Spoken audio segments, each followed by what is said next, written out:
నాన్న చనిపోయాక డబ్బులకు ఇబ్బంది అయ్యి నీకెంతో ఇష్టమైన డాన్స్ ని కూడా మాన్పించేశానమ్మా. ఆవిడ ఉచితంగా డాన్స్ నేర్పిస్తానని పేపర్లో ప్రకటించగానే నిన్న క్లాస్లో జాయిన్ చేయిద్దామని ఎంతో ఆశపడ్డానమ్మా. ఇప్పుడు చూస్తే ఆవిడకిలా అయ్యిందేంటమ్మా? లేదమ్మా, భూమి టీచర్కి ఏమీ కాదు. టీచర్ నాకు డాన్స్ నేర్పిస్తుంది.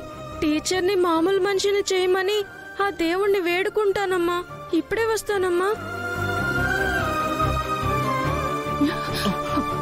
డాక్టర్, ఇప్పుడు మా భూమికి ఎలా ఉంది? చాలా బ్లడ్ పోవడం వల్ల తను అన్కాన్షియస్ లోనే ఉంది. కాన్షియస్ లోకి వస్తే తప్ప ఏ విషయం చెప్పలేము.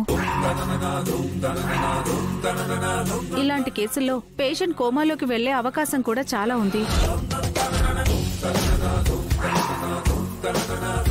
వైద్యం మాత్రమే మేం చేయగలం. రిజల్ట్స్ ఆ భగవంతుడి చేతిలో ఉంటాయి.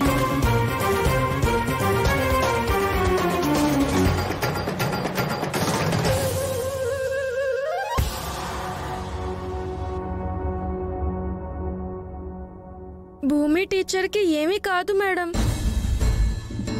నువ్వెవరమ్మా? డాన్స్ నేర్చుకోవాలన్న ఆశున్నా నేర్చుకోలేని ఓ పేదింటి అమ్మాయిని. ఆవిడ దగ్గర ఫ్రీగా డాన్స్ నేర్చుకునే తన స్టూడెంట్ని. భూమి టీచర్కి ఏం కాకూడదని ఇక్కడున్న వినాయకుడు ముందు నాట్యం చేస్తాను. యముణ్ణే భయపెట్టి పరిగెత్తించగల నటరాజైన ఆ శివుణ్ణే ఇక్కడికి ఆహ్వానిస్తాను.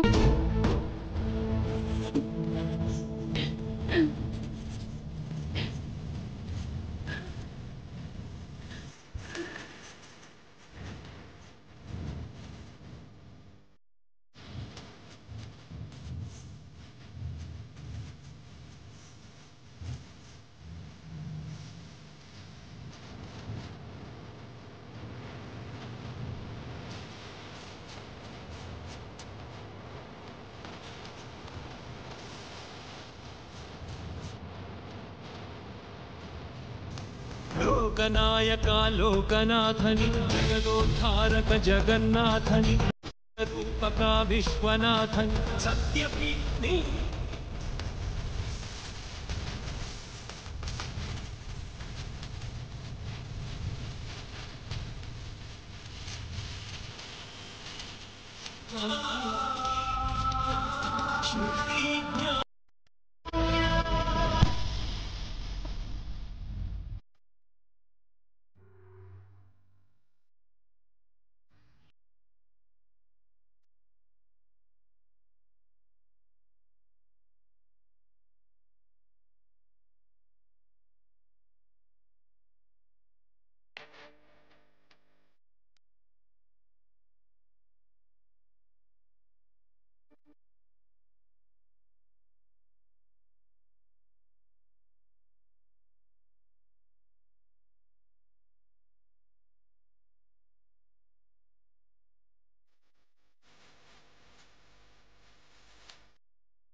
ఓయ్, వాళ్ళ టీచర్ కోసం అంట.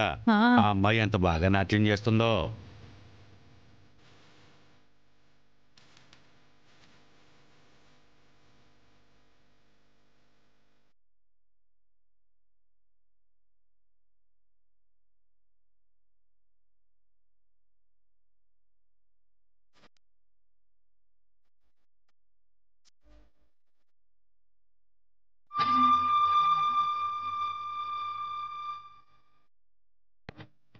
అలాంటి వారి కోసమే శోభాచంద్ర గారు తన ఆస్తినంతా ఖర్చు పెట్టి కళాసేవ చెయ్యాలనుకున్నారు.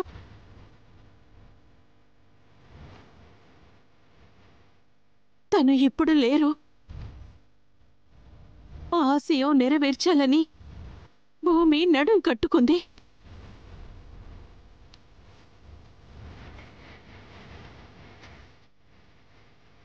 తనకు చెయ్యూతగా ఇప్పుడు నిలబడాలి గగన్.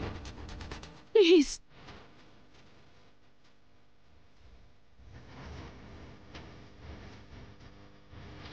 శోభాచంద్ర గారి కోసం కాదు, భూమి కోసం కాదు,